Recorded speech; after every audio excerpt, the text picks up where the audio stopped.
दानव और राक्षस कौन थे, उसके पीछे की असली सच्चाई। तो नमस्कार दोस्तों, जैसा आप टीवी सीरियल नाटक में देखते हैं कि बड़े बड़े आकार के दानव, बड़े बड़े दांत वाले, लंबे चौड़े, क्या सच में ऐसे लोग कभी भारत में थे? दोस्तों, 24 करोड़ साल पहले के डायनासोर के कंकाल भी हमें मिल चुके हैं, लेकिन इन राक्षसों दानवों का अभी तक कोई सबूत नहीं मिला। बस ये काल्पनिक कहानियों में जिंदा हैं। आज हम आपको बताएंगे आखिर ये कौन थे जिन्हें राक्षस या दानव कहा गया। वीडियो में लास्ट तक बने रहें। दोस्तों, इतिहासकारों के अनुसार वैदिक आर्य जब उत्तर पश्चिम से भारत आए, तब भारत में पहले से ही लोग जंगलों में रहते थे, खेती करते थे, पशुपालन करते थे, भूमि, प्रकृति, नाग और वृक्ष को पूजते थे। इन्हें आज हम मूल निवासी आदिवासी समाज कहते हैं। ये लोग यज्ञ नहीं करते थे, वेद नहीं मानते थे, मांसाहार करते थे, प्रकृति पूजा करते थे। वैदिक कार्य वेद पढ़ते थे और यज्ञ करते थे। जो यज्ञ और वेद को स्वीकार नहीं करता था, उसे ब्राह्मणों ने अयज्ञ या राक्षस असुर कहा। ये लड़ाई हमें दिखाती है कि वो असल में सत्ता और भूमि का संघर्ष था। आर्यों को चाहिए थी भूमि, पशु, जल। मूल निवासी पहले से इन क्षेत्रों में थे, दोनों में संघर्ष हुआ। ब्राह्मणों ने वेद ग्रंथों में मूल निवासियों को राक्षस, दानव, असुर की छवि में दिखाया। ग्रंथों में भी इसका प्रमाण है। ऋग्वेद में इंद्र द्वारा 10 दस्यु के वध का वर्णन है। दस्यु यानी जो वैदिक नियम न माने। रामायण में राक्षस, वनवासी यानी अलग संस्कृति दिखाई गई है। महाभारत में नाग, यक्ष, राक्षस, स्थानीय शक्तियां दिखाई गई है, क्योंकि मूल निवासी जंगलों में, कबीलों में रहते थे। इनकी भाषा अलग थी, ब्राह्मणों की भाषा संस्कृत थी। ब्राह्मणों ने सभी मूल निवासियों को बुरा नहीं बताया। इनके अनुसार कुछ अच्छे भी थे, जैसे प्रहलाद महान भगत था, राजा बलि न्यायप्रिय राजा था, विभीषण धर्म का पक्षधर था, रावण वेदज्ञ शिव भक्त था। इससे स्पष्ट है कि मूल निवासियों ने ब्राह्मणवादी कर्मकांड का विरोध किया। उनको राक्षस या दुष्ट दानव कहा गया। कई विद्वान मानते हैं कि राक्षस दानव कोई जाति नहीं थी, बल्कि राजनीतिक और धार्मिक लेबल थे, जिनसे मूल निवासी समाज को अमानवीय, हिंसक दिखाया गया कि उन पर विजय को धार्मिक ठहराया जा सके। वैदिक काल में मूल निवासियों को राक्षस दानव इसलिए कहा गया क्योंकि वो वैदिक व्यवस्था नहीं मानते थे। वे भूमि और सत्ता के प्रतिद्वंदी थे। उनकी संस्कृति अलग थी। यह धार्मिक नहीं, सामाजिक राजनीतिक संघर्ष था। बाद में इसे पुरानी कथाओं में बदल दिया गया। वैदिक समाज का केंद्र यज्ञ था, जिसमें अग्नि के माध्यम से देवताओं को आहुति दी जाती थी। इसके विपरीत प्राक वैदिक समाज में प्रकृति के साथ सीधा संबंध था। वे जंगलों को काटने की बजाय उसे देवता मानते थे,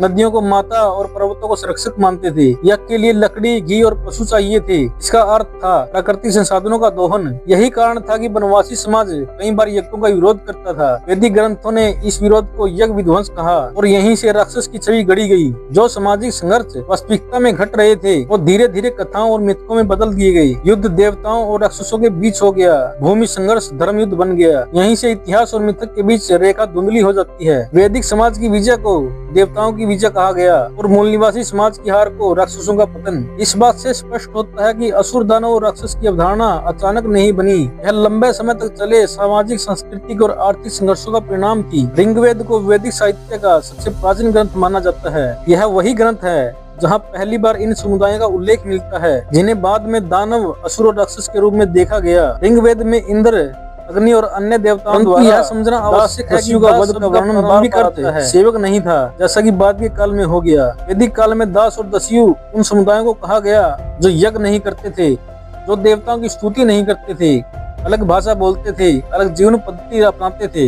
इन विशेषताओं से स्पष्ट होता है कि दस्यु कोई जन्मजात अपराधी या अमानवीय समूह नहीं थे, बल्कि धार्मिक सांस्कृतिक रूप से अलग समाज थे। ब्राह्मणों और मूल निवासियों की भाषा भी उस समय अलग अलग थी। ऋग्वेद में प्रयुक्त शब्द अनास का अर्थ अक्सर बोल न सकने वाला या अस्पष्ट भाषा बोलने वाला बताया गया है। इसका मतलब ये नहीं है कि वो लोग गूंगे थे, बल्कि यह है कि वे संस्कृत या वैदिक भाषा नहीं बोलते थे। भाषा यहाँ सत्ता का माध्यम बन जाती है। जो भाषा यज्ञ और मंत्रों की भाषा नहीं थी, उसको धार्मिक दृष्टि से अपवित्र माना गया। कुछ वैदिक सूक्तों में कृष्ण त्वचा शब्द भी मिलता है। इसे कई विद्वान गहरे रंग के लोगों के संदर्भ में देखते हैं। यह संकेत करता है कि रंग के आधार पर भी भेदभाव होता था। इंद्र द्वारा किलों को नष्ट करना, जल पर अधिकार, पशुओं की प्राप्ति, ये सभी संकेत करते हैं कि संघर्ष का केंद्र संसाधन और भूमि थे। दस्यु वे थे जो संसाधनों पर पहले से अधिकार रखते थे। ऋग्वेद ने एक ऐसी नैतिक व्यवस्था बनाई जिसमें वैदिक देवताओं की पूजा को धर्म बताया गया, यज्ञ का विरोध करने वाले को अधर्मी, वैदिक समाज को सभ्य, दस्यु समाज को असभ्य बताया गया। यहीं से भविष्य की कथाओं की नींव पड़ती है। जो वैदिक व्यवस्था से बाहर था से नैतिक रूप से हीन और अमानवीय दिखाया गया।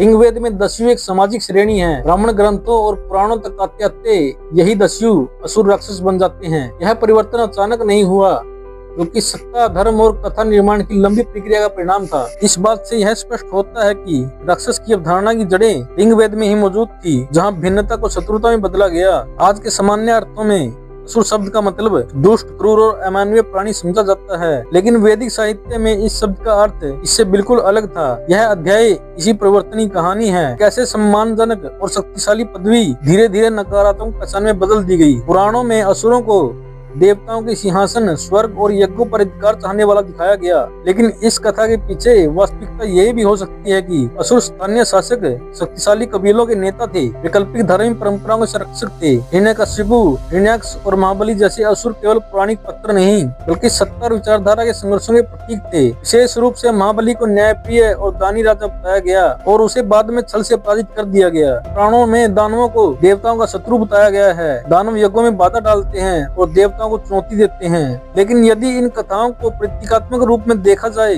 तो यह संघर्ष संसाधनों, भूमि, धार्मिक प्रभुत्व का संघर्ष भी प्रतीत होता है। दानव वे थे जो वैदिक प्रणाली से बाहर थे, जो स्थानीय परंपराओं और प्रकृति पूजा से जुड़े थे। देवताओं की विजय वास्तव में एक नई धार्मिक व्यवस्था की विजय थी। जैसे जैसे ब्राह्मणीय व्यवस्था मजबूत होती गई, वैसे वैसे दानवों को और भयावह और अमानवीय रूप में चित्रित किया गया। उनके शारीरिक रूप विकृत किए गए, उन्हें हिंसक और अधार्मिक बताया गया। यह सांस्कृतिक वर्चस्व स्थापित करने का तरीका था। जब किसी समाज को अमानवीय घोषित कर दिया जाता है, तो उसके विरुद्ध की गई हिंसा और दमन को धार्मिक नैतिक समर्थन मिल जाता है। दानव कथाओं ने यह भूमिका निभाई। रामायण और अन्य पुरानी ग्रंथों में राक्षसों का निवास वनों में बताया गया है। यह संयोग नहीं है। रामायण और अन्य पुरानी ग्रंथों में राक्षसों का निवास वनों में बताया गया, यह संयोग नहीं है। प्राक वैदिक भारत में वन केवल प्राकृतिक क्षेत्र नहीं थे, बल्कि जीविका, संस्कृति और अस्थायी केंद्र थे। वनवासी समाज शिकार, कंदमूल और वन्य उत्पाद पर निर्भर थे। प्रकृति और पशुओं के साथ रहते थे, अपने क्षेत्र और संसाधनों की रक्षा करते थे। जब वैदिक समाज ने जंगलों में यज्ञ, आश्रम और बस्तियां स्थापित करनी शुरू की, तो यह सीधे सीधे वनवासी जीवन पर आक्रमण था। इस टकराव ने राक्षस की छवि को जन्म दिया। यज्ञ के लिए बड़ी मात्रा में लकड़ी, पशु बलि, घी और अन्न की आवश्यकता होती थी, इसलिए यज्ञ का विरोध धार्मिक अपराध नहीं, बल्कि जीवन रक्षा का संघर्ष था। ब्राह्मण ग्रंथों ने इस विरोध को अधर्म कहा और विरोध करने वाले को राक्षस।